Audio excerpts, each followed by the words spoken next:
welcome to the Raw Review. We are the Dadley Boyz of What Culture. I'm Adam Wilborn, joined by Michael Hamflett and Michael Sidgwick here to review everything that happened on last night's episode of Monday Night Raw. But before we get into it, if you're a fan of this sort of thing, make sure you subscribe to What Culture Wrestling on Apple Podcasts, Spotify, Amazon Music, and YouTube, where we do daily wrestling podcasts where we're not going to review Monday Night Raw. Show formerly known as NXT 2.0.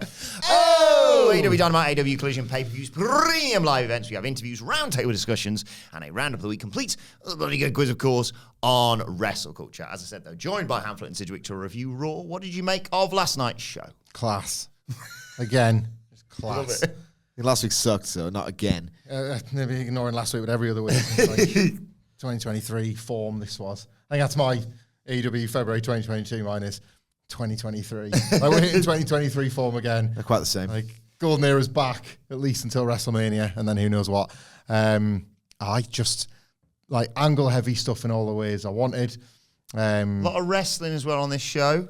I got some problems with that. Like, earnestly, go overboard on it. Earnestly so. Not just that sometimes there is some, because it is an imposition in WWE on occasion. But like, some of it wasn't that great.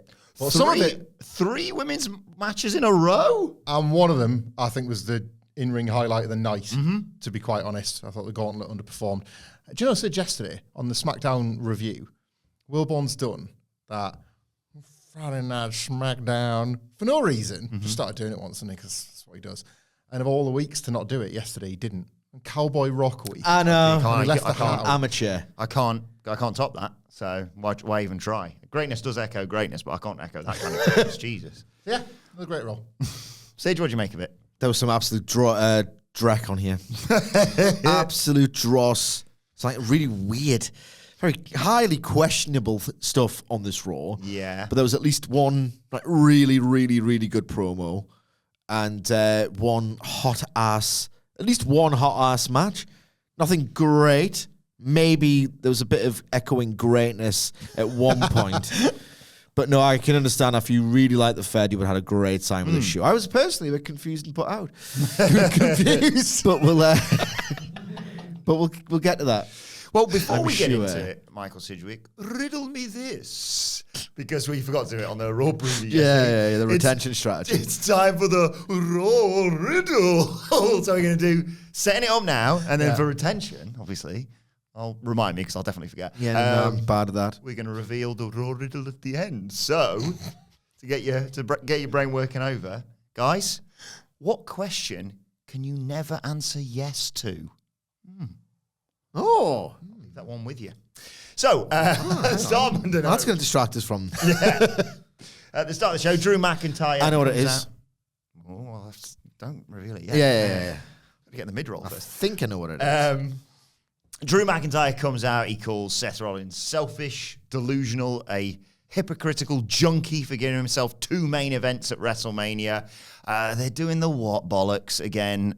So he says, say what? Oh my God, it's been 23 years now? Yeah. Oh, Christ, 2001. Yeah. Newsflash, asshole. It never went away. But he did say what if you're glad I took out CM Punk, and that shut him up briefly at least. They chant for CM Punk, and he says he's the only one keeping CM Punk relevant. McIntyre says that. He talks about the bigger picture, though. He starts heaping praise on The Rock, saying that wrestling has evolved over the years, and here we are with a chance to work with the biggest star in the world. But then he's interrupted by Seth Rollins.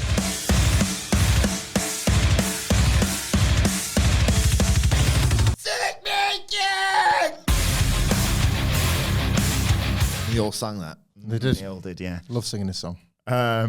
He's fired up. He's saying, look, we can get to WrestleMania. Just give me one more Claymore. He dares McIntyre to do it. He gets down on his knees and he says, oh, no, you're a coward. So he turns his back and offers him a free shot, but McIntyre doesn't go for it. He just wants Rollins to listen to him. He said, look, you're right. I had to get over the bloodline. I did want to drop Jimmy Uso and Solo Sikoa when they got involved in my business again, but I didn't because I was focused on the world title. Take my advice. You should do something. You should focus on the world title. You should do the exact same thing, but you don't because you're the only person you care about is yourself, Seth. Rollins talks about how McIntyre complains about everything. Sounds a bit like that guy from Chicago with all the tattoos. He says, I thought CM Punk was the biggest... He was obviously trying to get a CM Punk chant, a booming CM Punk chant. And there's like about, 12 people got it? Yeah. Who's that? Who's he talking about? He says CM Punk is the biggest... So why Fox cancelled. Chicago and wrestler CM Punk, friend of Jey Uso, brother of Jimmy. He said he thought CM Punk was the biggest hypocrite in the world until he met McIntyre. He might as well be an honorary member of the Bloodline at this point. And he thinks that McIntyre would gladly take the Bloodline's help if it meant being him and standing tall with The Rock. But that wouldn't happen because he and Cody Rhodes would take down the Bloodline on night 1, and then on night 2, he was going to beat McIntyre once again, and the only thing that he would hear is the people singing his song that we've already done, of course. And McIntyre said, look, I know you probably want me to attack you, put you out of misery right now, but no, I'm going to save you. I'm going to wait to beat you at WrestleMania. And Rollins says, look, of everything that's going on at WrestleMania, fighting the Bloodline, fighting The Rock, fighting Roman Reigns, etc., all the injuries, my back, my knee, etc., you, Drew McIntyre, are the lowest thing on my list. And he's trying to bait McIntyre into attacking him, and he almost does on that line because McIntyre stormed out at this point, comes back, but decides against it and just looks rather frustrated instead. I thought another tremendous night for Seth Rollins. Ultimately, Tremendous. Yeah, 7 days ago, gone bigger than great. 7 days ago, I didn't think. Almost stupendous. I was actually trying to avoid great because you requested that I do that, and I was like, "Oh, tremendous! Do what you want. Tremendous is even better." That was the right word. Yeah. No, 7 days ago, I didn't think they could manage Seth Rollins in one program, let alone two. Realistically, I like the stuff with Drew, but it was like, now the Rock program's going to sort of completely override that, and I think I've been proven wrong. There's obviously a while to go, and there's not much left to do with these two. Mm-hmm. We're in that premise establishing pattern, but we know what all of this is now. It doesn't feel like there's going to be much angle advancement apart from maybe CM Punk. So that Chicago return is a week before the go home, and he's already advertised that one. So he's going to do the last 2 Raws before Mania. You're going to host a contract signing? Well, he might say what he might do at WrestleMania if he's indeed doing anything. I like that. You check that contract, by the way, because that says that I'm maybe not special guest referee. Maybe that's a bit too far. I would imagine he'll be present in some capacity guest there. Enforcer. Wanting to... What was he Shut saying? up! Wanting to mix back in. Yes, in this specific program. Seth Rollins obviously hates him just as much as Drew McIntyre, even though he's the babyface. So yeah, I just thought I believe Seth's delivery at this point. I like the chemistry between these two. Seth Rollins should have all of this confidence. He's the one that's been able to beat Drew McIntyre in these situations where Drew says, look, no excuses now, I'll get it done against you. And he can't do it against Seth, so he's the perfect opponent for him as well. I like Seth being able to get under Drew's skin when he's done so well at skirting around it and being the above it all guy and always having the perfect excuse and always having the answer for why he's committing these crimes and saying, yeah, but the reason I did that was because of this, Seth's not having it anymore. So I don't know. I wouldn't necessarily want to see a rehash of this next week, and I'm not sure what these two have got left to do. But I'm reviewing last night and I really enjoyed it. I like the chemistry these two have always had since Drew's turned. Yeah. I like it very much. Yeah. Nothing revelatory here. Seth Rollins speaking with a louder decibel level than usual still doesn't really... He's back, isn't he? He's so back. He doesn't really do anything for me. He's the absolute quintessential 3.5-star guy. Shout out Benno because he's completely right on that. I've said the same thing for ages. He just does nothing for me. He never feels like the top guy. He's got this whiny cadence. I know. And he's got this nasally voice, this really sarcastic, scenic route to get to the point he's trying to make. This pattern of behavior of Drew McIntyre's is well established and needs no articulating from Seth Rollins. This just, for me, did not feel like a big-time, major, face-to-face verbal confrontation with loads of tension, or really cool and clever sound bites. It was just yet more exposition, barked a little bit louder than normal. I'm not really hyped on this match, but it's a Seth Rollins match, and I'll feel ambivalent towards them pretty much always. I think if there's going to be any angle advancement that isn't to do with, again, if Punk's even being used on camera, and we don't know that, it could be through Cody. It was teased on SmackDown, it was made explicit later on this show. Drew spotting that there's potentially a bit of a weakness in the bond between Seth and Cody is something. Or can they coexist? That's the question we're always Indeed. asking. This is it. You got that in the both teams in the main event of night one. Can either team coexist? I forgot to mention, by the way, Drew did a quite funny impression of Seth with like in there as well, just to rile him up a little bit more. Both. Whenever I see these two together, I'm reminded of that fantastic like Triple H family tree, where everybody's just a different version of Triple H with like long hair and beards, and you've got like an Adam Cole and a Drew and a Seth, and they're just a variation, and then every now and then they collide. Roman Reigns is one of them. Yeah. We've got loads. We see Damage Control arriving at the arena. WWE congratulates themselves on hitting 100 million subscribers, which is ridiculous. And then we get a Chad Gable video package hyping up the gauntlet that's coming later. All the people in it got some really good stuff to set them up for that. And then we got our first match of the night, Becky Lynch versus Liv Morgan. I sense this is probably the match you were really enjoying. They go to the break quite early on after Morgan hits a rough-looking suicide dive. When they come back, Lynch makes a comeback with exploder suplexes, but she comes off the middle rope. Morgan hits her with a code breaker. They go back and forth, and Lynch gets hit with another one for a nice 2 count. They fight on the apron, and eventually Liv Morgan hits a sunset flip powerbomb to the outside. She rolls Becky back in the ring, but only gets a 2. Goes for Oblivion, but Lynch counters that with a manhandle slam. But before she can make the cover, Liv Morgan rolls out of the ring to take us to another break. When we come back, Lynch is putting her in an armbar, but Morgan counters, hits a tornado DDT. She hits the Oblivion, but this time it's Lynch's turn to roll out the ring before she can make a cover. Morgan comes off, I think, the middle rope, but lands straight into a manhandle slam from Becky Lynch. 1, 2, 3. We'll talk about the Rhea stuff afterwards, but you really enjoyed this. This was the best Liv Morgan match ever, and there's too many wrestlers in WWE who haven't yet had that match to be able to say that, so I'm glad that she's at least had that now. Substantially better than the one when Becky Lynch was the heel. It took long enough. Yeah, did say yesterday in the preview I thought the dynamic was suited way Yes. better here with Becky Lynch as the baby face, and that ultimately played out. There was some nice callbacks to that first match where obviously Becky Lynch cheated to win all that time ago, because that's still what she was doing, because Liv had all the counters to Becky's hold, so she's had to cheat, and this time that's why you get the finish that you get with the manhandle slam, not out of nowhere, but an opportunistic one from the experienced veteran. And You can really scout for it. yeah, like that's a nice bit of storytelling detail from Becky Lynch, which is kind of her calling card as a wrestler at this point. It's never, what I love about Becky Lynch's work is that it never looks that great. It never looks that crisp, but I buy her. Like the dynamic here was, and to your point about Liv's dive, right, it was clumsy, but there was intent. Yes. It wasn't that sort of clumsy where there was hesitation. It was just, she's kind of like got caught in her own feet, but she's done it anyway because she's flinging a body at somebody. This wasn't like a visually appealing match in terms of how well how the execution looked, and yet I bought the fight, and I did buy, like, there was an energy of a competitive wrestling match that broke through that criticism that I know I must bore listeners going on all the time, or viewers going on all the time about. Like, I'm even having it with Ospreay. It's like, wow, the moves are happening. They're the best moves I've seen happen in front of me, but they're still just the moves happening in front of me. I just bought this Liv Morgan character. Liv Morgan better than Will Ospreay, confirmed. There it is. Finally, we'll be the ones brave enough to say it. Of course, that's not. Christ. Of course, that's not what I'm saying. It is. But this Liv Morgan gimmick is everything she's needed, because again, I don't think the execution's ever going to be there with Liv Morgan. It's just where you put stuff, and Becky Lynch has been the master of that since she's returned.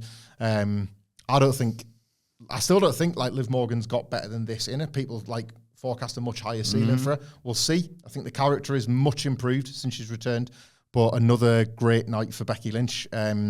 Glad we got the little tease of what's to come next week. I love this Becky and Rhea story not really being about that. Like, the premise thing with Becky and Rhea was established about a year ago. Biggest star right now versus biggest star ever. So what they instead are doing is telling the story of, like, Becky Lynch has got her own mountains that she has to climb, and then Rhea's this sort of like the last one. She knows she can beat her. It's like, can she do these other things? Now she's beat Liv. Can she finally beat Nia? I think that's quite an interesting story, rather than trying to just have her and Rhea have verbal sparring every week. I thought this was really accomplished, really tight. Becky Lynch I've got this weird, like, category of wrestlers, right? There's no snappy way of putting this across, so I'm just going to have to just say some nonsense and hope it makes an iota of sense. Wrestlers who are generally regarded as being very good to great, who remain underrated. Yeah. Darby Allin is top of that list. I think you can make an argument that he's the very best in the world. He's like a guy who has the weekly breakthrough match people used to have with Mick Foley. Yeah. Darby Allin has He's that. the new carry job guy. And the level has never been higher in ring, and he's carrying people to that standard. Waltman and Foley rolled into one, doing it every single week. You can't have a bad match with them. You can really only have one of your very best matches with them, and you can rehab guys by pairing them with them. Sting, Samoa Joe. I mean, I think it's the most valuable asset in professional wrestling right now. Cash Wheeler, because he doesn't really get the chance to do the singles that Dax does. And Becky Lynch, goddammit, is in that group as well. She's just so great. Everyone looks $1,000,000 inside the ring with her, particularly since she's come back from giving friggin' birth. Yes. The fact that that should get way, way more praise. She's a far more accomplished in-ring professional wrestler than she was before this incredible thing that women do. I think she deserves all the credit for the world. That was on show here. I agree with the points about Liv Morgan in that it was her best match. There was an energy here. There was a feeling. There was the sense that she's one of those wrestlers, and I kind of hate the wider vernacular. Like, you can't all rise to the top. You're not all cream. And yet the vernacular is, because the wrestling bookers of yore, and thankfully it's yore now, was so incompetent that the idea was that they destroyed the idea of the cream rises to the top truism. Like, you had careers that were not for Cody Rhodes, Kenny Omega, and the Young Bucks and Tony Khan, and to a lesser extent Jericho and Moxley. You might never know how good they are. You might never know how good Cody Rhodes was. You know what I mean? Like, but because wrestling was so putrid for so long and so horrifically booked and promoted, that this vernacular of these wrestlers who were right to believe, well, how good could I possibly be in this broken system? This vernacular of my potential haunts me, which became the meme version of it. They all say the same things. I'm great. I just need that opportunity to prove it. And the word opportunity is poison as well. Liv Morgan speaks almost exclusively in that vernacular, but I also get it. Have you ever seen the documentary on the network? It's heartbreaking. That match getting pulled at Gorilla. That's impossible. Why did they release it? Yeah. Like, what possible benefit to WWE or Liv Morgan could that have possibly done by being released? It's an insane documentary to have just happened. Yeah. I have this. Do you not realize how bad this reflects on you? We've talked about this before. When we were kids, we, like outliers, both wanted to do jobs like this rather than actually be wrestlers. But loads of people talk about how you watch wrestling, you just want to be a wrestler. If that was like a kid watching the Liv Morgan documentary or the She still has a stance. or the Kevin Owens one, you would watch that and be like, I don't want to work there ever. Ever. I never want to work there. And they've told me that through their documentaries. But because she has got that vernacular of, oh, I'm great, I just had another chance, there's a lot of tell don't show, and I just really kind of resent that. She showed it last night. Well, not a blow away great match. If you're all listening to this and you maybe sample a little bit of WWE from our thoughts, I wouldn't necessarily go out of your way to watch it, but a really good night for her nonetheless. I saw a section of the Gauntlet getting praised more than this, and I don't think it deserved it, personally. Rhea Ripley comes out post-match. Morgan has some words with her as they pass, and the crowd chant "Memmy." She congratulates Becky on the win. Asks if it was worth it. Lynch nods. She says, "Look, you keep getting into these fights and leaving it all in the ring, and we're getting closer and closer to WrestleMania, and you keep fighting no matter what. I know you want to prove you're the best, but deep down, you know I'm better than you. You keep picking fights, so you have an excuse when you lose to me at Mania." What's that? You wouldn't be the man, you'd be a disappointment.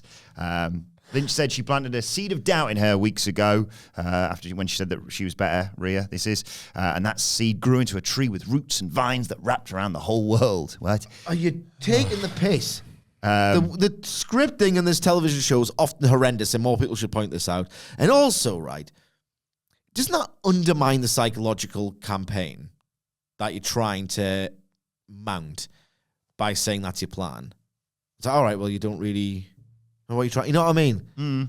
Like, if you're trying to get into someone's head, you don't actually say that. Yeah. You just slowly peck at the psyche, don't you? But then in wrestling, this happens every week. There's always somebody playing mind games with somebody else, and we know this because a commentator says so. So again, if the wrestlers watch, oh, Michael Cole's told me to play mind games, I'm going to do something else. I'm not going to let them get in my head because Cole's made a good point there.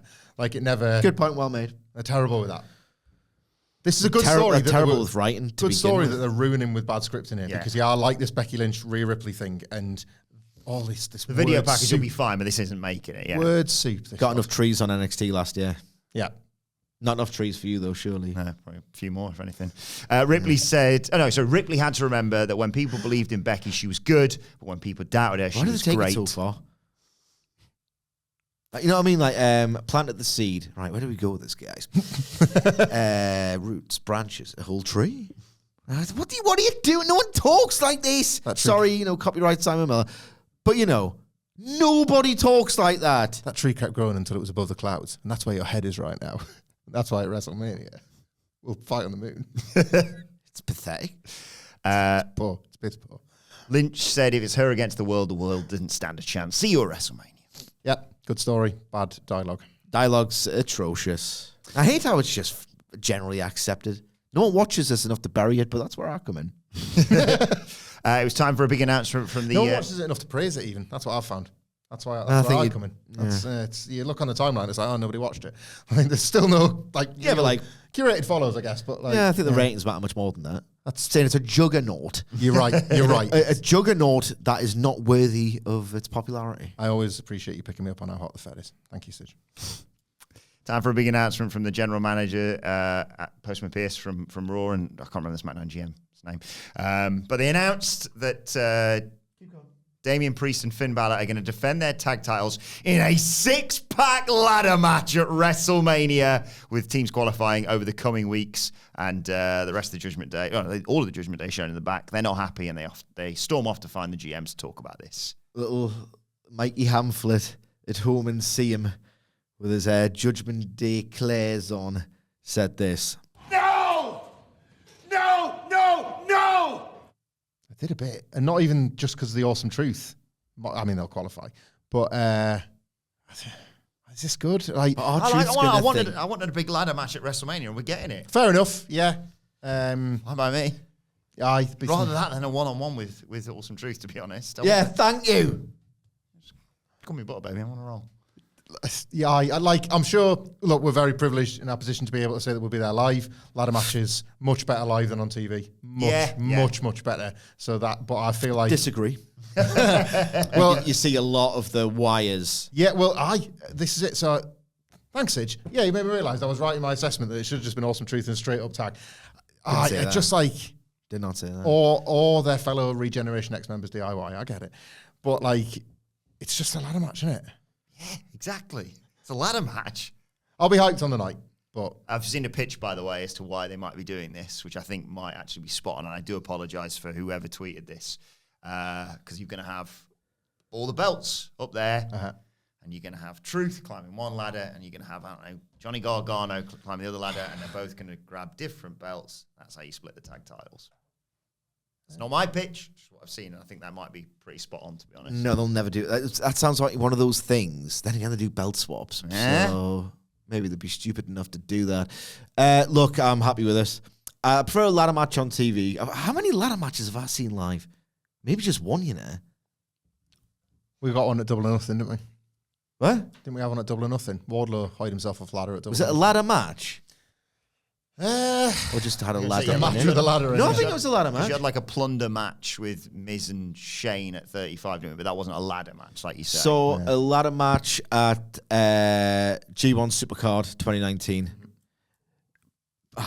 But I remember everyone watched that. I was like, well, ROH is dead. Yeah. After that, people stood up and turned their backs in my section on that result when Matt Taven won the belt. After that total slog of a overlong ladder match. Yeah. But we watch it live. It's like, you fell off that. That's mint. Yes, high in it. Yes, I'm up for it. You're right. I'm game. Why not? Creed's getting on the show probably.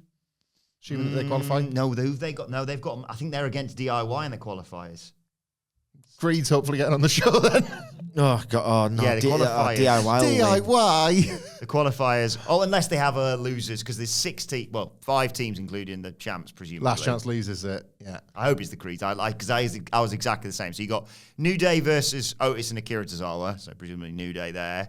DIY versus the Creed Brothers. They haven't come all this way to not put DIY in that match. And R-Truth and the Miz versus Indus Sher. But let's see. We'll preview them. Yeah.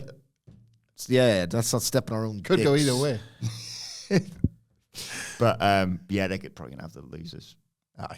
Creeds. I want the Creeds in there. Absolutely. How many matches are announced thus far? 4? 3 qualifiers. As far as and I'm then aware. the losers. New Catch Republic. We've got to be. There'll be some SmackDown fixtures. Yeah, the Creeds aren't making it, guys. I'm sorry.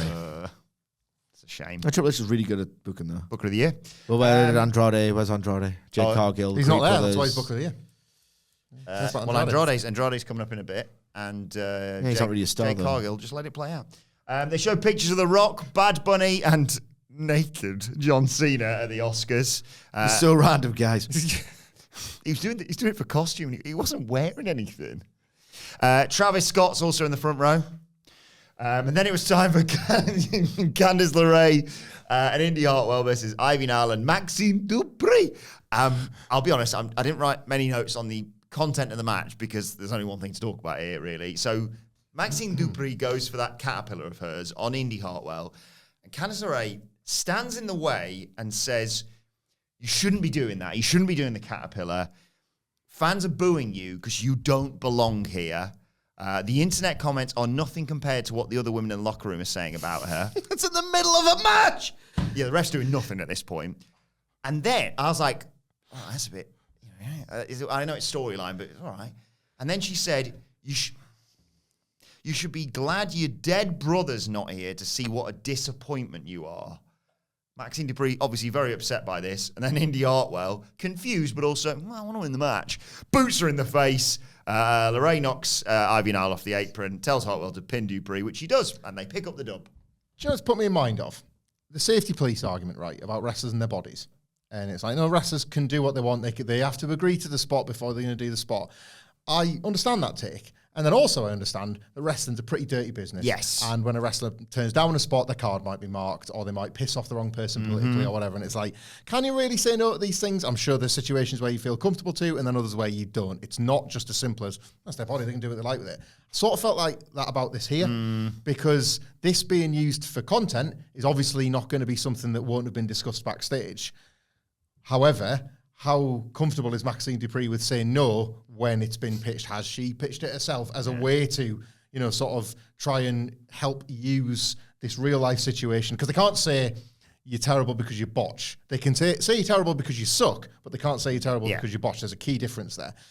But to take it to the next level for the benefit of the Candice LeRae heel turn, it gave me that same feeling of every now and then, if there is a spot where it's like, oh no, you get lectured if you're safety police, but like, I'll try and judge it on like how much did the wrestler feel like they had agency over what they could really do about that. This one skewed the line of making me feel a little bit uncomfortable. If this was brought to Maxine Dupri and she said yes, what we're watching is a consenting thing taking place. Did she feel like she could say no, and should somebody really have brought it to her in the?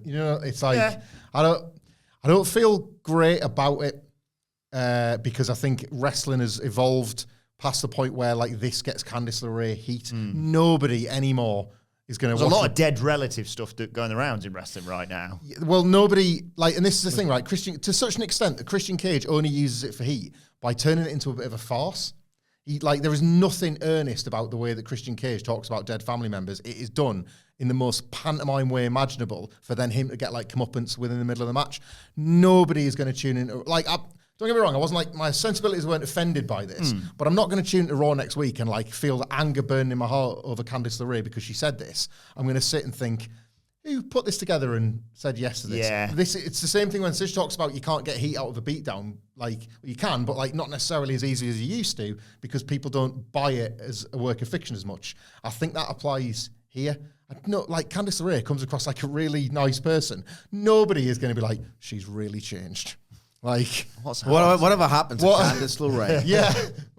What's going on? Like those Christmas photos at the Garganos, like those days are over. She's a nasty. That emotion doesn't exist anymore. And this sort of heat used to exist to generate that, and that's gone.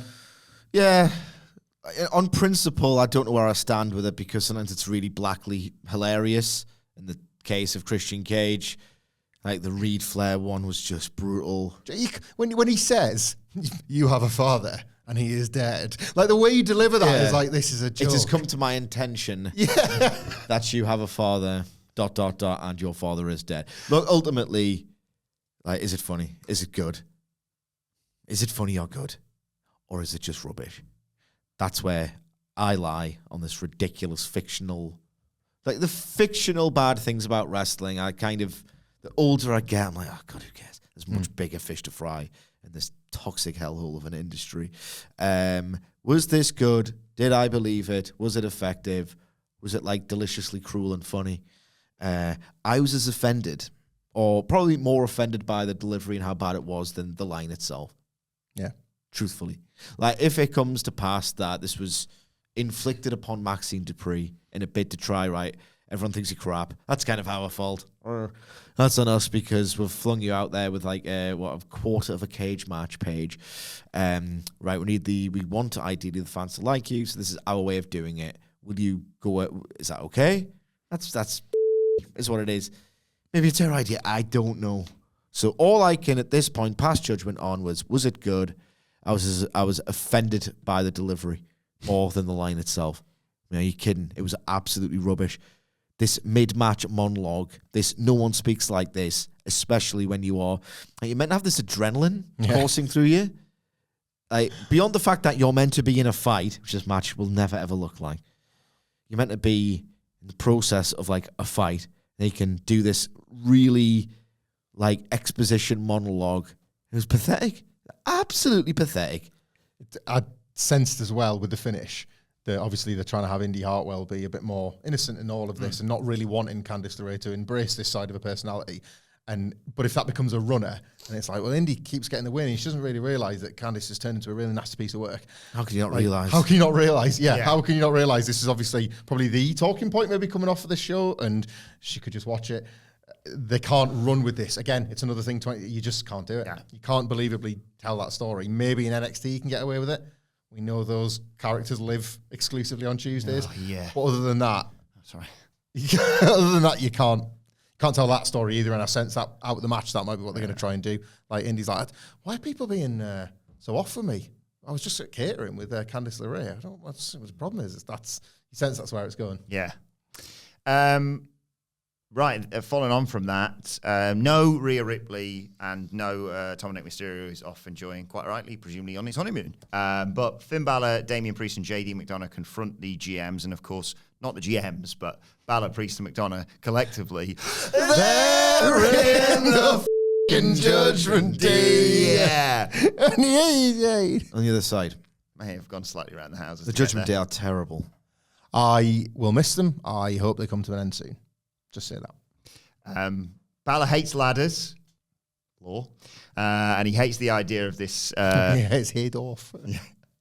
Why is he gone down for a bit there? Oh, he's getting his head stapled together. Okay, fair enough. You could hear him screaming. Yeah, from when we were in the gods as well. Pierce says, look, you can cement your legacy. And Damian Priest says, we've already proven we're the best. Priest is like, whose idea was this? And then they eventually admit, it came from R-Truth and The Miz. And Priest is like, that's stupid. I want to fight him tonight. And Pierce says, well, you can't fight him. They're out doing media. And then R-Truth shows up. He's like, what up? You need me? And Pierce is like, shouldn't you be doing media? And Truth says, that's on Monday. And you're like, it bloody is Monday, you bloody idiot. And so Priest told Pierce to put him in a match. It's like it wasn't funny as such. No, I do like the savant quality of R-Truth. Like they came up with a plan, and the plan was actually really smart. They weren't going to be able to negotiate themselves a straight up tag match, but they can put the Judgment Day in severe peril. That was the plan. Like set up, payoff, storytelling. Right, Michael, and we got R-Truth out in the ring later on, and that's where it counts because Jesus Christ, weren't too many people in the build more over than him. Well, I can't disagree. Michael Cole shows the video package of everything that happened on SmackDown. Check out the SmackDown review for our thoughts on that one. Some of it was cut. He introduces Cody Rhodes, and Cody says, I don't know if he is or he isn't, but regardless, it feels very good to slap your boss. And he says, look, before the red carpet premieres and the glitz and the glamour, The Rock was a wrestler, and as a wrestler, he knows what that slap was. It was a receipt. And Cole's asking Cody, why did you agree to this tag match on Saturday? Why would you put Sunday in jeopardy? So much could go wrong. And more importantly, why would Seth Rollins agree to this? You know, he and Seth have a long history. Rollins has made it very clear he wants to be at the top of WWE. Seth is the last person to beat Roman clean. How can he trust Seth? And Cody says, look, people change. It wasn't too long ago that you were in a plexiglass enclosure heckling all the boys. He's teamed with Jey Uso. He smashed the throne of the guy that hired him back. He and Rollins haven't always gotten along, but he's always had respect for Seth Rollins. And then they go back to the bit in October in the ring, and Cole asks him about finishing the story then. And Cody says, do I look nervous there? Do I look frightened? I'm nervous, scared. I know that people can't believe it. I've got every reason to be afraid. I can't say, it's all right, get him next year, because he's already said that. It's no longer about Roman Reigns and Cody Rhodes. It's about all of us who's followed him to the absolute ends. He talks about the blind girl named Hannah who just came to feel the experience of seeing him at a show. Someone had spinal fusion in the crowd who just wanted his weightlifting belt. He talks about his sister that The Rock didn't mention, about his mother. She's the only one he's got left. He can't hand this belt to Dusty Rhodes, but he can certainly hand it to his mom, and he gets emotional. Jesus Christ, so did I. You gotta strap him up. He's the best. Yeah. He's the friggin' best. He says, or he could just, what about his number one fan, his wife, the most beautiful woman on the earth? She took a shot on him when he was wearing a mask and eating RKOs. The story is beyond him, but it's up to him. They're no longer in the third inning, he says. They are in the final inning. And Cole gets to say for the first time in WWE history that a Rhodes is undisputed WWE champion. And at WrestleMania 40, he can say Cody Rhodes finished the story. I was an outlier and I was wrong, when he was wrapping MJF's scarf around his hand and punching the glass to get to the inner circle on that Dynamite. And the proof was in the pudding, ultimately. That building full of people just could not get enough of Cody Rhodes charging his way to a world title. Ultimately, he couldn't win, obviously. But the problem in AEW was, well, can you ever get that belief back for him fighting for the TNT title or fighting for whatever he happens to be fighting for that week? And the answer ultimately was no. But nobody, I don't think, anybody would have thought you can make people feel that way again for the WWE title. Not with Cody. Not with the guy that set up the alternative. Yeah, he might even come back, and never say never, he might come back, but you're never going to buy him, the passion of him winning that AEW title and matching it against winning the WWE title. And they've done it. They've absolutely done it. I think I thought it already. Yeah. I thought it this time last year. But again, from this time last year, how can you get all the way back there? It's done. How can you get all the way back there? But I will say this, right? This is not in your defense. Absolutely not. I still disagree. There are special wrestlers that can get you back there. Sami Zayn talks about how he kind of can talk his way into a title shot through just one great promo, and you buy him and you love him. And there are certain wrestlers. Cody is that, but as we keep saying every single week, he's not just that, is he? He's everything. He's John Cena. He's Daniel Bryan. Pick your favorite wrestler's push, and Cody Rhodes has got a little bit of that. And that's how he gets to deliver a different version of a magic A-star promo every single week. This was the Cody Rhodes needs to win the world title, going all the way back to the 2022. Dusty had it in his hands before it was ripped away. The line about, I can't give it to Dusty, but I can give it to my mom. Never even considered that, even though this whole thing has been about how it was ripped out of Dusty's hands. He still keeps finding the extra details. The delivery was just intrinsically Cody. We're used to it at this point, and that's another thing. We're used to it, but we're not bored of it. Yeah. So key to being a success in this weekly TV model.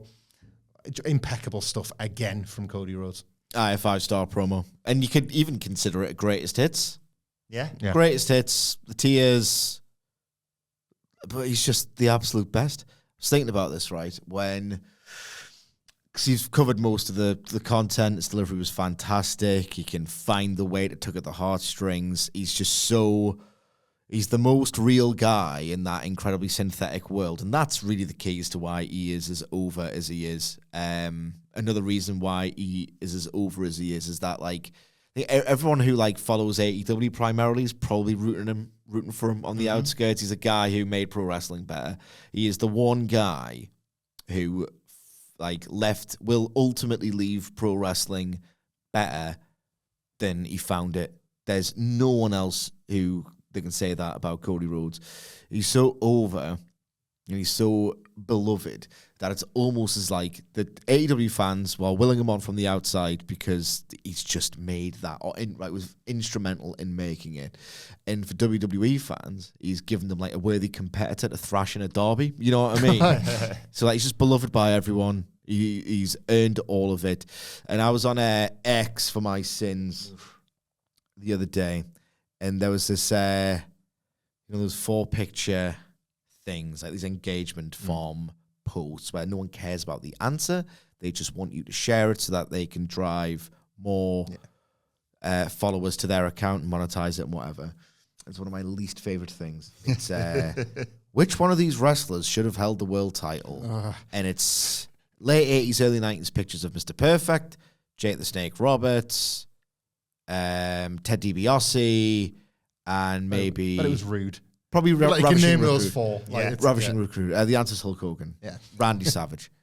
Those are the answers. The other people, it was a different time, and I hate it when like people use today's perspectives on how things should have gone in the past. It's just not how it works. And he's saying, who deserved it, who deserved it, who deserved that with those 4? The answer's Cody Rhodes. I can't think of a more deserving world champion. And he articulated his case yet again. Yeah. Is there a more worthy world champion in terms of he will have ultimately left the business better than he found it. In 2016, he is created or was instrumental in creating this awesome competition. He's then jumped ship to WWE to make it worthwhile again. He is a sellout extraordinaire in terms of how many tickets he sells. Like, he's really funny. He's done all of these incredibly, like, genuinely altruistic acts that he would never have said himself, but other people have said for him in terms of Amanda Huber. In every single respect, it's not even like what do they call it in Hollywood? Like the golden watch or the golden handshake when, you've made enough good films, so we'll give you the best picture. There's that element to it, and he's just the biggest star and the guy who can get the loudest reactions. Like, he's just the best, and this promo confirmed it. Just sensational stuff, this.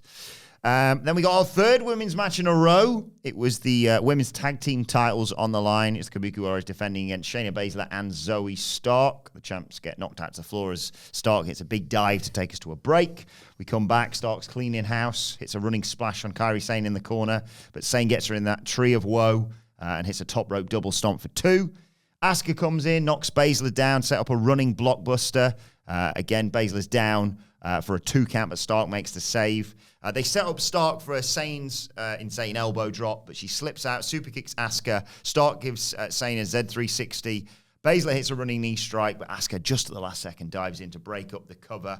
Asuka takes out Stark. Baszler puts Sane in the Kurafuda clutch. Dakota Kai's there at ringside, grabs Baszler's leg, and Baszler gets distracted by all that. That allows Sane to hit Baszler with a back fist. Asuka kicks her in the head, and the insane elbow gets the 1-2-3. The Kabuki Warriors retain. Only competent, but just heavily generic. But like, what's happened to Asuka and the Kabuki Warriors have been so poor, or like Kairi Sane, I think in the comeback especially, but the Kabuki Warriors weren't feeling. You put the belts on them, and it's like, they're the established team that once upon a time, the good workers. Yeah, and the matches haven't been there, so it's like, well, what have you put them like back in this spot for? This was them approaching that. At least it felt like Zoe Stark had another good night, I thought. Unspectacular. I'm not like doing backflips or any of it. I just think she's settled in and she fits on a roster of like this division doesn't get the creative input it needs to get loud crowds when they're loud for almost everything. They're typically the quietest spot on the show, but what that's done is deflect conversation away from some of the work, and some of the work just isn't, and the problem is that you've got Maxine Dupri, who's shouldn't really criticise how poor her work is. She shouldn't be in the ring. You should criticise WWE for putting her out there. You should be critical in a reasonable and fair way of wrestlers that have got 6 pages on Cage Match and have got hundreds and hundreds of matches under their belt, and you're still not really producing. I think in that respect, Baszler and Stark were the best opponents for the Kabuki Warriors, because this was just going to look competent and credible, but it wasn't exciting. It was just completely generic and mediocre. I think the Belair Jade Cargill or the Belair and Naomi, if that's the direction, that match, if that's going to be the Kabuki Warriors match, completely relies on, and it's no bad thing, it's WrestleMania, but it completely relies on the star power of the challengers. Yes. And how big they can make all of this look, rather than the entrances happen, and then you settle in for 15 absorbing minutes of mat work. This just needs to be big, daft bollocks and change the belts over for a nice feel-good WrestleMania moment, because I just don't think the Kabuki Warriors are it anymore for that type of match. Andrade, you're asking about him. He approached Ripley and the rest of the Judgment Day. Ripley says Dom's not there tonight, but he did speak highly of Andrade. And she invited him to talk business when Dom's back. Andrade's on board. He's all about business. They're doing that on Mania. What? Andrade versus Dom at Mania. I mean, that's pretty poor, that. I don't know what they expect to get out of that. How's he doing in that poll of yours? Well, Dominic, he's out. Oh, Got eliminated by Cody Rhodes, WrestleMania 38. Yeah. Fair enough. Yeah. He got my vote. Did he? Yeah. I'll tell the listeners or viewers about the poll. Oh, yeah. I'm doing a WrestleMania entrances World Cup. We're down to the last 8. And you can vote on the final 8 now. And that'll close Where? On X at Michael Amflett. Thanks, Sidge. I like how you tee this up. You can follow me for the updates. You've got all the sort of prior rounds as well. And my entrance went out in the first round. What was your favourite? Shawn at 14. 14, Shawn at 14. For me. There was obviously a lot of a certain energy that Shawn Michaels carried to the ring on that night. A defiance, an absolutely incredible entrance. Not so much a match, but there was a big twist in the storyline, of course, ahead of Shawn Michaels versus Stone Cold Steve Austin at WrestleMania 14, when it was revealed that the special guest enforcer Mike Tyson had in fact joined Degeneration X. Yes. When the T-shirt, that infamous iconic design, was handed to Mike Tyson, and he subsequently wore it. And on the subject of T-shirts, Adam Wilborn. This is the last day you can get, thank you very much, tickets for our T-shirts for our live show. Tickets are still going to be available. Sorry. whatculture.com/tickets. I put it in the corridor of uncertainty, and you've missed the open goal. I apologise. whatculture.com/tickets. Yesterday is the last day you can get T-shirts for our brilliant live show. It's Always Sunny at What Culture, which goes down. You get them printed, so you need to get them ordered. It goes down on Sunday, day 2 of WrestleMania, of course, at Underground Arts in Philadelphia. Plenty of time to get over for night 2. We'll all be going to that as well. So make sure you get your tickets whenever you can, but get your T-shirts today. whatculture.com/tickets, where you can also see the brilliant designs that we've got on there for that. And you have 7 hours left to vote in Michael Hamflett's poll. Yes, we have Randy Savage from WrestleMania 9 versus Shawn Michaels from WrestleMania 12. Steve Austin from WrestleMania 17 versus Ric Flair from WrestleMania 24. Shawn Michaels from WrestleMania 25 versus Rusev from WrestleMania 31. He'll win that. I'm worried about this. It's like, I'm looking down. It's like big hitters left and the tank. People love the tank. And Hardy Boys from WrestleMania 33 versus Cody Rhodes from WrestleMania 38. I like how that one works out because those are all just about the perhaps. Yeah. Like big returns, big perhaps. Hardy's never have a better day in the friggin' life. Nah. Like, it was magic. Hopefully not. That was absolute magic. Yeah, it was. We get all the way subsequently. Video 7 years ago. Yeah. A Rock and Steve Austin run ago. Already cooked then. There was a video package for Shinsuke Nakamura and Bronson Reed ahead of the Gauntlet, and as part of that, they were showing pictures of previous Intercontinental champions, including one Chris Jericho. A lot of AEW stars on this Monday Night Raw, wasn't there? That was that Michael Scott gif. I was like, no. I'd love Chris Jericho to go back to the Fed. I know you would. The shape he'd get himself in as well. Oh, aye. Because it wasn't He'd do the Pillman Jr. Yeah. There was a lot of this because there was Buddy Matthews on there as well, wasn't there? Hi, what? He was at something with Rhea Ripley. He was at UFC 299. Yeah. Aye. And they were like, yeah, Rhea Ripley, all the stars were there at Logan Paul, KSI, and Mr. Beast. It's another YouTuber. Yeah, kids love Mr. Beast. I'm not over it. I'm Mr. Bean. Mr. Beast looking ass. And yeah, they showed Rhea. They were like, Rhea Ripley was there as well. And I thought, just like Pat McAfee, he's done this 2 weeks in a row now. He's going, who with, Michael? Who with? And he's like, anyway, Rhea's concentrating on her big WrestleMania match, of course. This is a proper Fed dub House of Black split, isn't there? We all know it. It's awkward at this point, isn't it? It's like, AEW can keep Julia Hart and Brody King over here. Yeah. And the Fed will take back these 2 wrestlers that Triple H might book as a half-interesting tag team for 6 weeks. And everybody will be fine.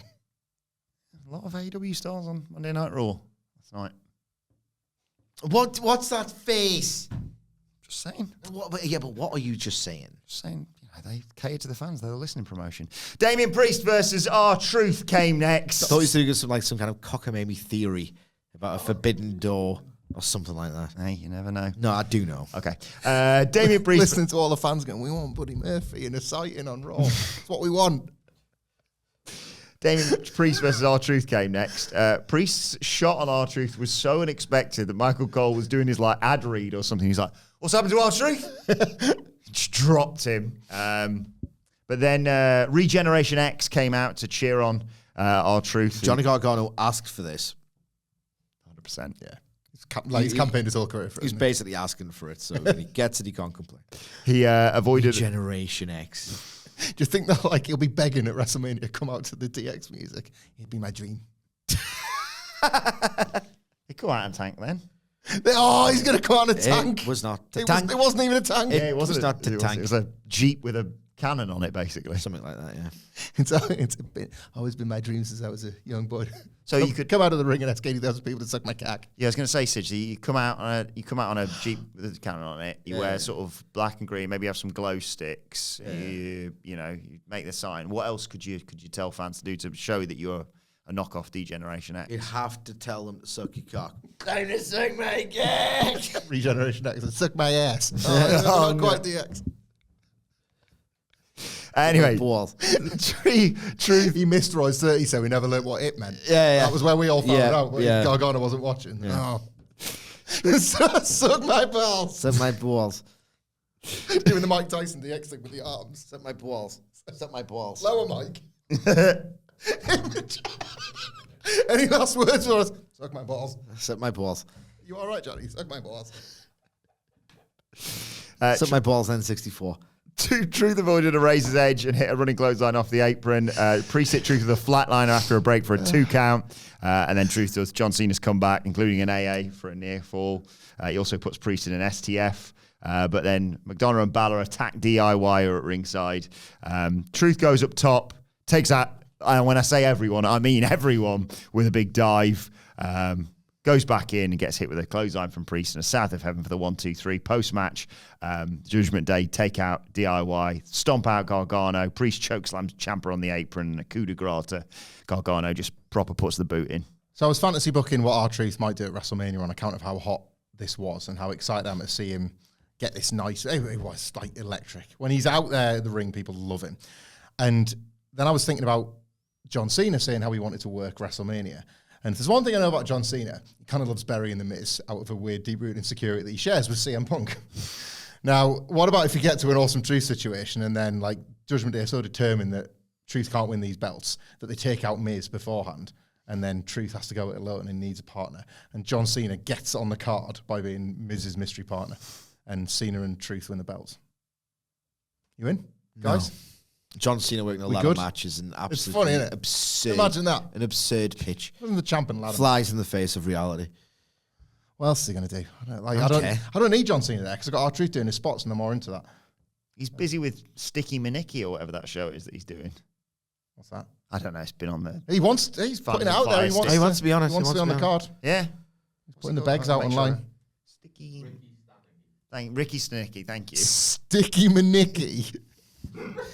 She's in Benidorm, isn't she? Adam Wilborn has been a father for several months. Today he became a dad. Becky Lynch is in the room getting checked over, and she challenges Nia Jax to a last woman standing match next week. Very excited for that. We'll talk about it on the Raw preview. And then Jey Uso came out to a great reaction. I like this. He didn't mess about. He just said, I came to Raw. He did. He didn't. Carry on. Came to Raw for a fresh start, but the bloodline wouldn't let him go. Jimmy wouldn't let him go. So how about this? Brother versus brother, twin versus twin, blood versus blood, Uso versus Uso, me versus me. It's Jimmy versus Jey at Mania. What was the penultimate line? Jimmy, me versus me. Yeah. I didn't get that. Jey tells Jimmy, accept the challenge so I can knock the yeet out of your ass. I don't know what that means. It's me versus me. You play on the idea of... like the idea that people used to not be able to tell them apart or something. Yeah. I don't know what it was. Twin Ultimately, stuff. You said you didn't piss about. One level, you're correct, because he didn't go for 10 minutes for the sake of it. He did when challenging his flesh and blood to a fight, made sure to stop after every point he made so that the fans could chant yeet at him.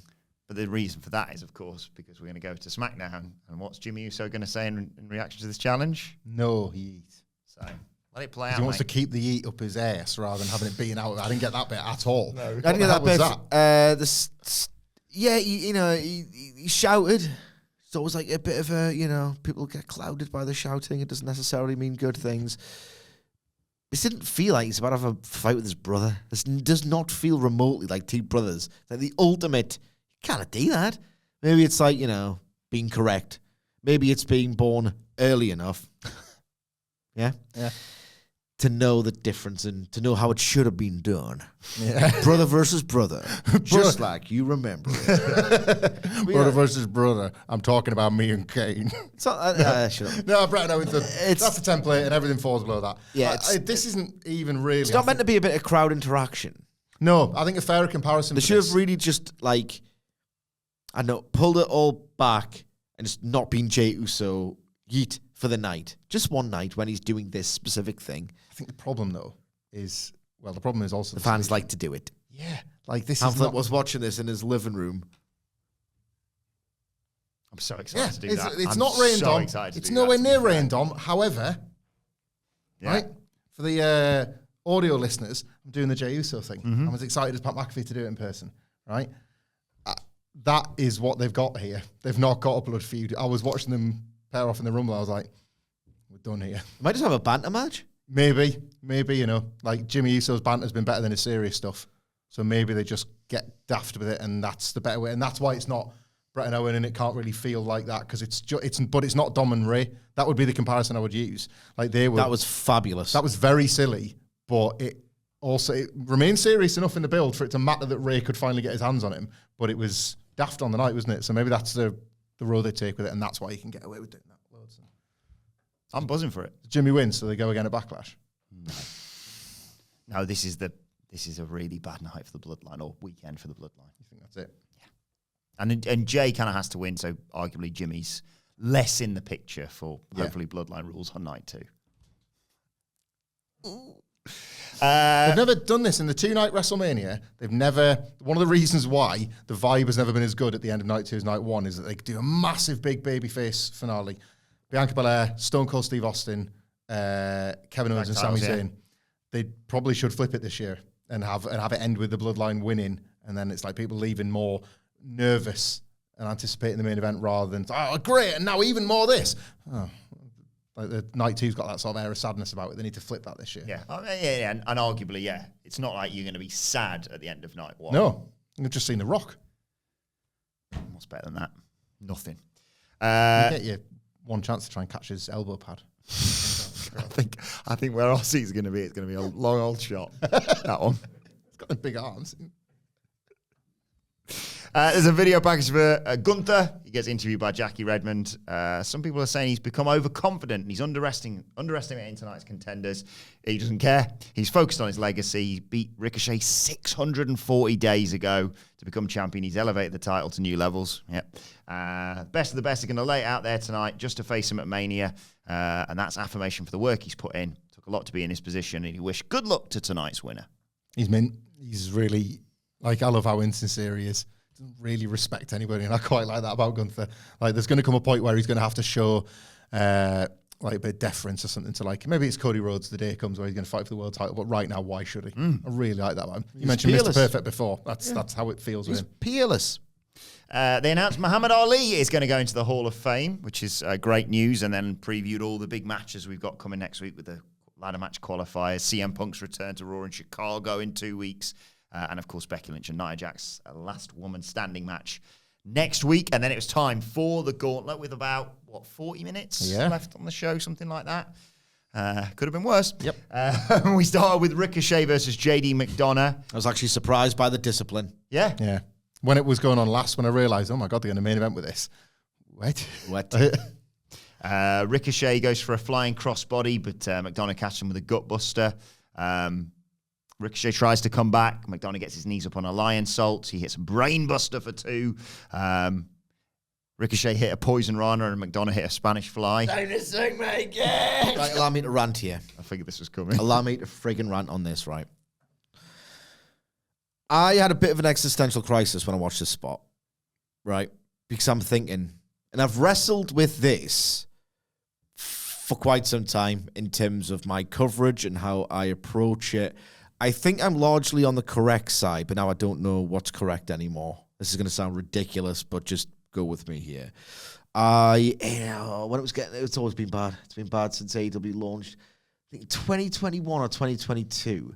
It felt like everything I was writing, I was doing from this like reactionary defensive position of, say for an example, I was, trying to drill into why I thought it was a particularly good AEW story, like a really cute, cool detail about something AEW had done. And I would write something to the effect of, and I thought they didn't tell stories, or something like that. Or I'd try and say, this is why tribalism's actually bad. And I thought, why am I wasting my time on this? There's not going to be one single tweet, right? Or one single insight that people are going to read and go, oh my God, I've been getting this wrong the whole time. Sidgwick's just proved it. That's not how literal brainwashing, which is what the Fed does to people, which is what AEW have done to people as well. Mm-hmm. That's not how this works. You cannot unwash one's brain with an insight. In fact, these aren't insights. Anyone who's rational or, in good faith will know, I know the promotion you prefer can do something bad. Yeah. Or the promotion you dislike can do something good. Mm.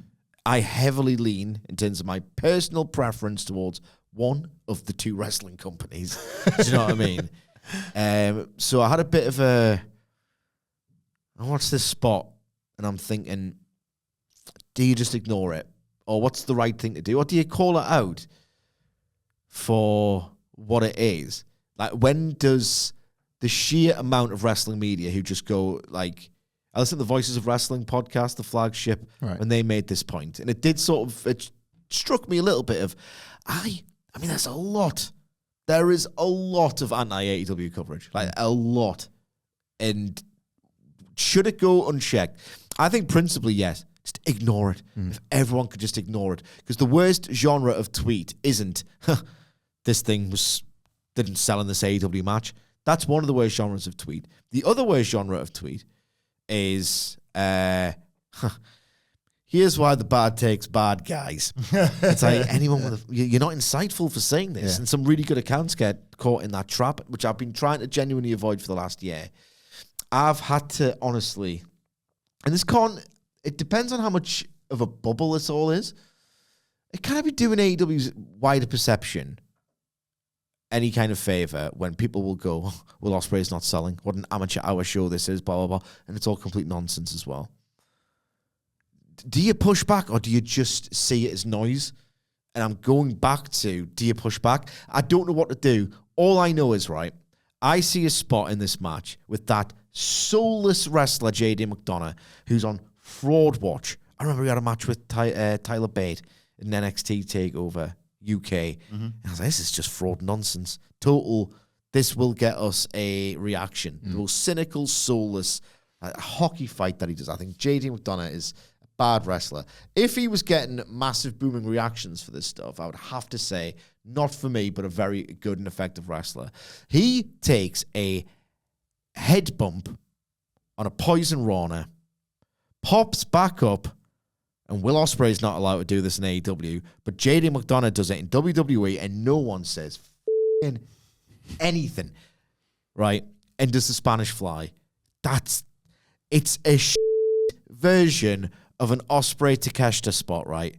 And I did it, like, this is hours after, because I watched it live. I Googled McDonough Ricochet on one tab, and then I opened another tab, and I wrote Ospreay selling. You would not believe the difference between those two things. I think I probably would. And, well, you will believe the difference between those things. And the irony, the intense irony that I don't think I can stand anymore, is one version, they're both kind of the same. A delayed sell spot after a head drop, after a kind of a convoluted sequence, right? The difference is, one of them, execution was better, was faster, was more crisp, was more dramatic, was built towards better. Got a much bigger reaction, right? One of them just fell flat on its ass, right? I think you can determine which, right? The difference is that the people who buried the Ospreay spot for it prefer or will abide and just sanction and not really care about a significantly worse, less effective version of the exact same thing because of the initials of the promotion that present. And what we're doing? What am I doing here? Why can't more people say it? I think, because I agree with you, by the way, all of this fell flat for me. This is the most soulless version of something that's apparently bad. I've been reliably informed it's bad. This was a audibly less effective version of it. Why can't they get such a pass? They're the market leader. They get such a pass for doing the same but worse. It's like a Pete Dunne Butch versus Dragon Lee sequence. That was abysmal. The WWE fans in the audience do not care for this style of selling or wrestling. R-Truth got a much better reaction for doing R-Truth stuff. Can you not even switch off that washed part of your brain enough to say, I prefer the other thing. I don't even like it in my promotion. Couldn't agree more. But I feel like I've demeaned myself by doing this. No, I think it's a relevant conversation. I said this on the Dynamite review last week. There was a stubbornness within the way that AEW booked that show that I welcomed we're a wrestling forward promotion and it might not draw right now, but if we tell you exactly what we are every week, every single week of the year, eventually you will know what we are again and you will come back for it if it's the best of its kind. Bryan Danielson or Will Ospreay, whomever. In terms of the criticism and why it's just simply not there, because I think you're bang right. Nobody will pick up on this spot in the way that it appeared, at least. Everybody did that Ospreay Takeshita one. I think, if anything, WWE will attract similar levels of burials for the promos and the presentation. That's where I think the real differences appear as well. AEW will be buried hard by bad faith arseholes who probably don't watch all the time and have seen a GIF and bury in-ring action. WWE will be buried hard by bad faith arseholes who don't even watch it. Who don't even watch and see a promo. They won't even consider the matches. They'll see a Seth Rollins promo that they don't like. Again, you can bury it. We sit here every week and talk about it. I'm not talking about you. But people will be like, it's going over there, absolute shit again, is it? And it's like, no, there's people in the building having the time of their lives. And you've checked in for some corny scripting and thought, it's still Vince, it's still terrible, whatever. I think those are the things that are targeted by the people. I'm not saying it's not on both sides. I'm just saying, why can't it just be at the core of this? At the core of this, the matches. It's because the WWE matches just don't resonate. Like people want to see the stars. That's what it's about. People want to see the stars wrestle. They don't want to see wrestlers trying to be stars. Like it's such a big difference. This match got hot. This match got interesting when people had Sami Zayn out there and.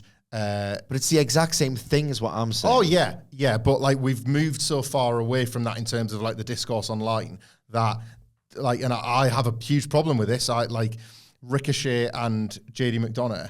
I thought this was like soulless. They're in the wrong promotion. Artless. And they're not good enough to be in the other promotion at this point. Yeah. I would even say Ricochet isn't. You absolutely, for me, get exposed on a Raw. At least at the top level. The shooting star was gorgeous. Right, but like Ricochet's always got like a gorgeous aerial in him, of course. It never gets over. He's been doing this for years. But what's it for? Yeah, what is it for if the reactions are like half-assed? Again, a high spot will get a pop, but like nothing else they were doing here did. And you know, there's this like attitude of like you've got 7 or 8 minutes and it's just at the start and it doesn't matter, but go out there and give them hell. Show them what you've got. And it's like, nah, there's levels to showing people what you've got. There's a reason. Chad Gable shows people what he's got, and there's a reason why he's in the closing stretch of this, and there's a reason why so many people fan cast him into the spot. His wrestling makes people feel, and that is totally different to, like, talking about Seth, this is move soup. Like, there's word soup in the promos, there's move soup in the matches. I don't think Will Ospreay is a move soup guy, but that is somewhere within me why there's like a little bit of an emotional disconnect when I'm watching his matches. The people criticising the Ospreay Takeshita thing are not thinking that. They're just going, I'll just pile on there. So to pile on something, there needs to be a thing in the first place to pile on top of. This match will just not generate that. It will just not generate. I want to drop it for now because Chad Gable's individual performance, I think, deserves way more praise than this weird rant I'm on and how much the bubbles matter. But it's one thing if there's like, I hate it when they say a clearly AEW leaning analyst or fan will say, that much wrestling on a wrestling show. I never, ever see like someone who likes WWE say, oh, you know what, for me, there wasn't enough wrestling on that show. I never see that. Aye. I never ever see that. Nobody But gets the when stopwatches out for the Eddie Kingston promos that Yeah. we've had in the last 2 years, whatever it is, I do. Well, yeah, but this is what I mean. Like, no, you're not seeing the where's the sort of the reverse of that? Of there's been 5 minutes of Eddie Kingston, one of the best talkers in the world. Why have we only had 5 minutes of him in 2 years? Whatever. It's just you've got in JD McDonough the worst Ospreay style wrestler probably in the world for me. Yeah.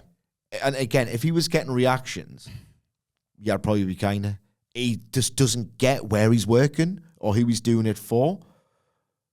And he's doing the most sub Ospreay, sub fighting spirit, delayed no cells, getting nothing. I got fooled by him in OTT because the reactions were so loud.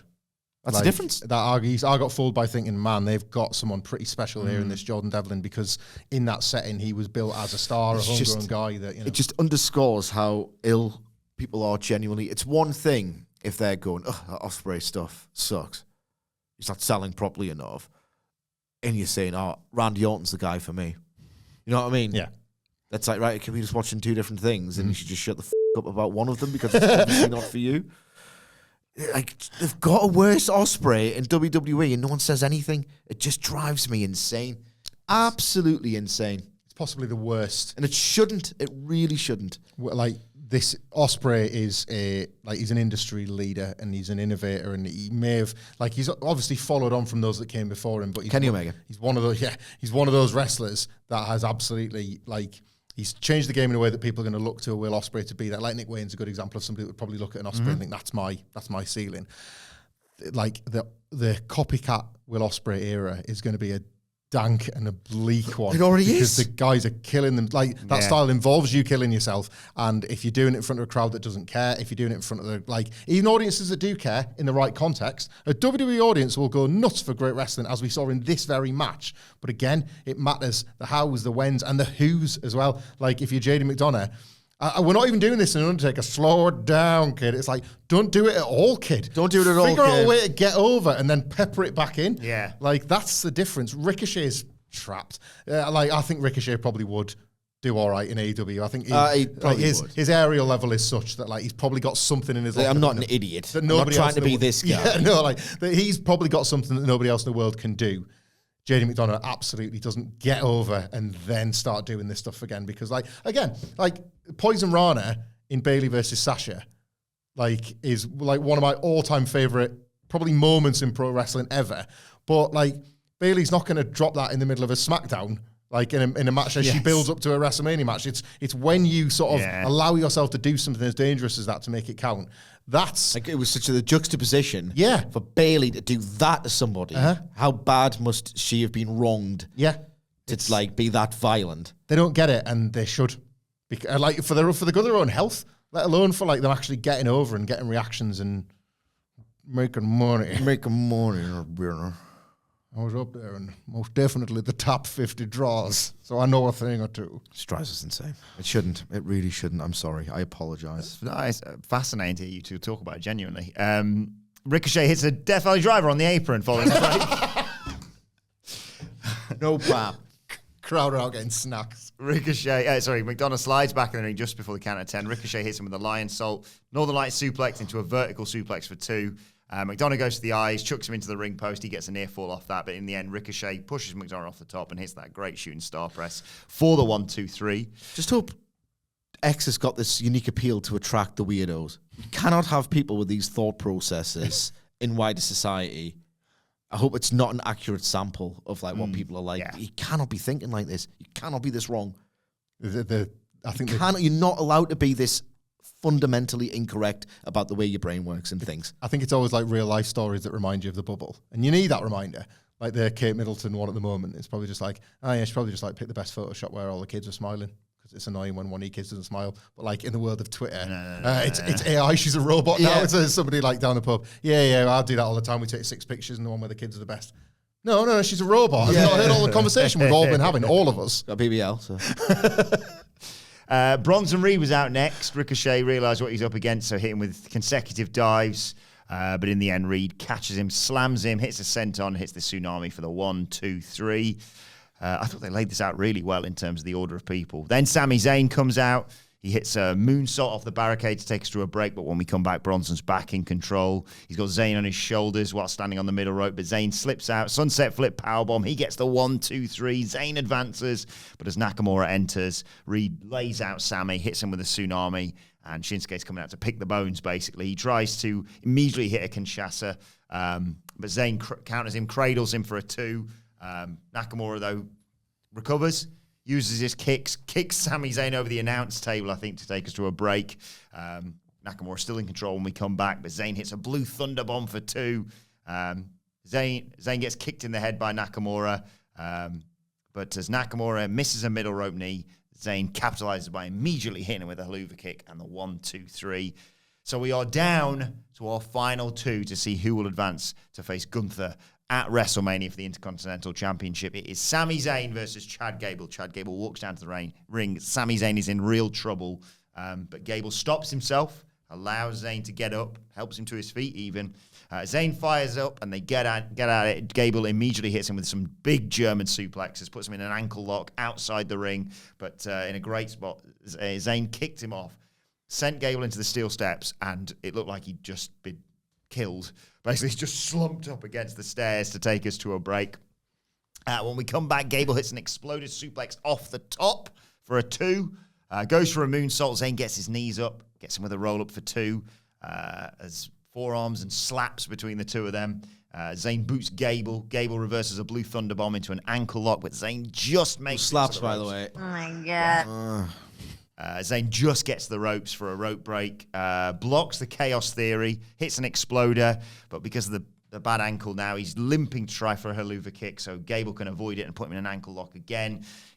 Gets almost near the ropes, gets dragged back to the center of the ring by Gable. He tries kicking him off. Gable holds on. He climbs to his feet, so Gable just German suplexes him out of nowhere. Again, he goes for a moonsault, but Zayn dodged it, hit a haluva kick, but he's limping, his ankle's buggered. He takes too long to make a cover, and as he does, I thought this was a finish for a split second. Gable just crucifixes him for a 2. Gable drops the straps, hits that bridging German suplex for 2. Zayn kicks out, so Gable just immediately grabs him with another ankle lock, but Zayn reverses into a cradle for the 1, 2, 3. Sami Zayn is on his way to WrestleMania to face Gunther for the IC title. Zayn can barely get to his feet. The ref has to help him up after the match. Gable can't believe it. He is devastated. He's about to leave. Zayn hugs him. Gunther comes out on the stage. The show ends. And we simultaneously, it feels like we do know the IC title match at WrestleMania. And we might not know. Yeah, they've potentially put in a nice wrinkle here, haven't they? So, like, a lot of it, realistically, this got hot when Sami Zayn got out there, and then, because you have the first person that you might want to win, and then Gable comes out and you have the second. In terms of the in-ring, like, I was pleasantly surprised by Zayn and Nakamura, but I put that down to the context. Zayn being in this match, and it's like, can he survive and can he get through? And as you pointed out, the arrangement of it was pretty strong. I thought, like, it does, when you think about it, it's tricky when you've got Gable, supposedly the biggest underdog, and you're putting him in there last. But I really love, it's like that Usos New Day one, isn't it? I love that, like, come on, mate, get back to your feet. We'll make it as fair as possible. Like, it's look at the draw. I'm going to give you the fairest fight I can. I really like that. And then they came up with the step spot as now we're even. Yeah. Like, that was such a brutal knockout. It's like, well, now we really are square. And now it's like, I just thought they arranged that quite nicely because it was difficult with 2 baby faces. If you had a heel and a baby face, then it's great because you bring the heel out at the very end. And I thought they worked around that really nicely.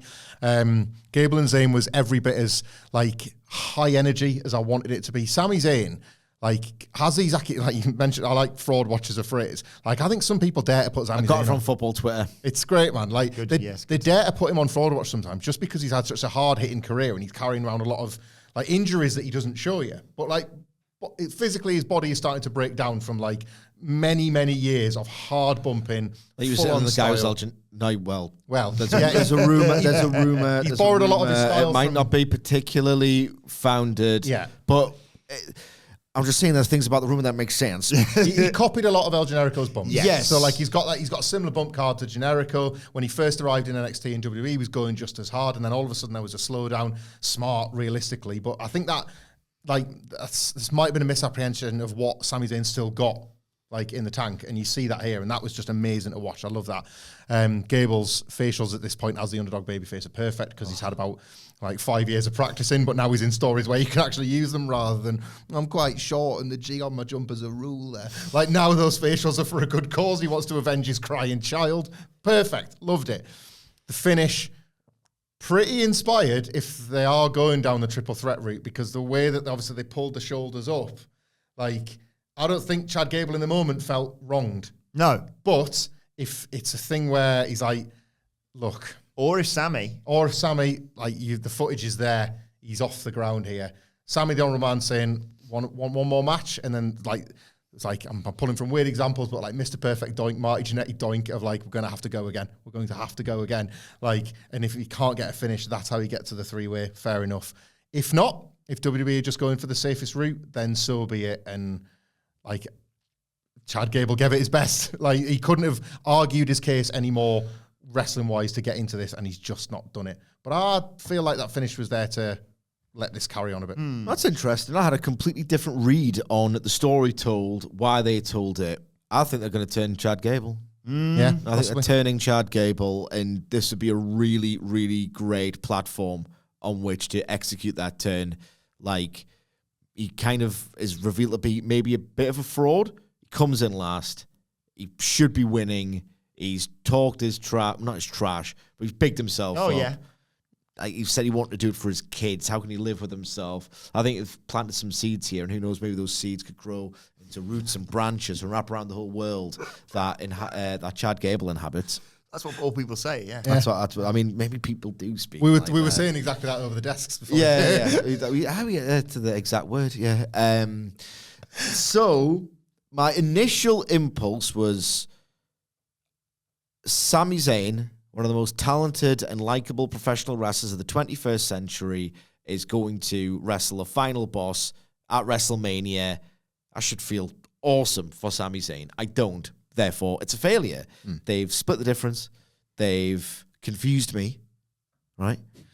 They've made me... I think the crowd, until it got awesome, and it did, the urgency and like of that slap battle was very much, they basically worked this as if they were desperate. The characters, not the different from the wrestlers being desperate to put on a great match, the characters desperate to win the match, the quality of which was incidental. Key difference, and they nailed it. But at the same time, I'm thinking, it's like wrestling should be simpler than this was. I want Sami Zayn, who doesn't love him. Like, probably one of like this like three universally like really well liked wrestlers. He was one of them. I shouldn't be feeling a little bit in any way, shape, or form, unless they don't want to take the title off Gunther. They are going to have Chad Gable turn heel on Sami Zayn, thus keeping the title on Gunther, and then they do Sami versus Chad, heel Chad, subsequent to WrestleMania. On the evidence of this match, please do it. This is pretty awesome. Last 5 minutes were awesome. They completely transcended that confused crowd who didn't really know who to cheer for or what to make of it. So I will hold my hands up, and I'm going to say this is conditional goated, right? Because the last time I was way too cynical about this, I expected them to do a multi-man. And they didn't. They've seemingly picked a lane. Yeah, I've oscillated all over the place with this in terms of, I completely agreed with you, the 6-man or multi-man or whatever. I was like, no, you can't do that, especially if you're going to try and take the title off Gunther there. Mild panic, I will say, watching this morning, thinking if it's main eventing, are they just going to have Brock Lesnar come out and win? But then I was calmed down throughout the show that no, they're going to stick with the six people. And then I was like, yep, one-on-one match, should be Chad Gable. And then I'm watching this, I'm watching Sami Zayn's performance, and again, I'm like, it should be Chad Gable or Sami Zayn, that's fine. And then you get this result, and I'm like, I know I said it needs to be a one-on-one match. Do I want it to be a triple threat now? I'm all over the place with this. And then I'm almost getting even further ahead. We're like, do I want it to be a triple threat elimination match? You shouldn't be this confused about Sami Zayn having a nice thing. Yeah, That's ultimately. Yeah. But I will let it play out because I had to let the fact that it wasn't going to be a multi-man play out. But at what point does this Chad Gable arc become you're just making stuff up in your own head? Yeah. I don't know how much headcanon this is. Yes. Nor do I know how much I trust them. It's been very headcanon, this Chad Gable stuff, but it was very pronounced. If they're settling on Sami, and this is what we've seen is what we're getting, fine. Yeah. But what they need to do now, and I think this is a pretty big challenge, which is not a knock on Sami Zayn.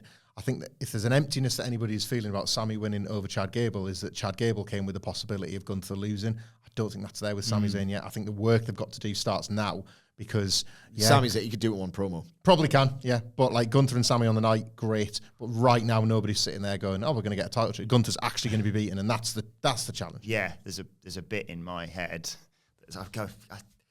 Working. Oh, I'm really excited in this right now, and then also simultaneously, as all wrestling fans do, go.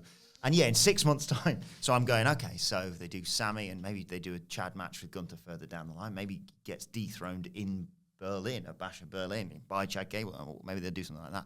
And then I'm also going, okay, so they do Sami at Mania one-on-one, okay. And then Sami doesn't win. And Gunther carries on and you do the Chad Gable thing. And then, oh no, how's Sami going to recover from that? Oh my God, he's going to win Money in the Bank. That's how far my brain goes all over and you the just place. really want Sami Zayn to win Money in the Bank. Just want him to win Money in the Bank. Yeah. I've said this for like 5 years now. Yeah. Maybe Kevin Owens will turn on him. Yeah, should have.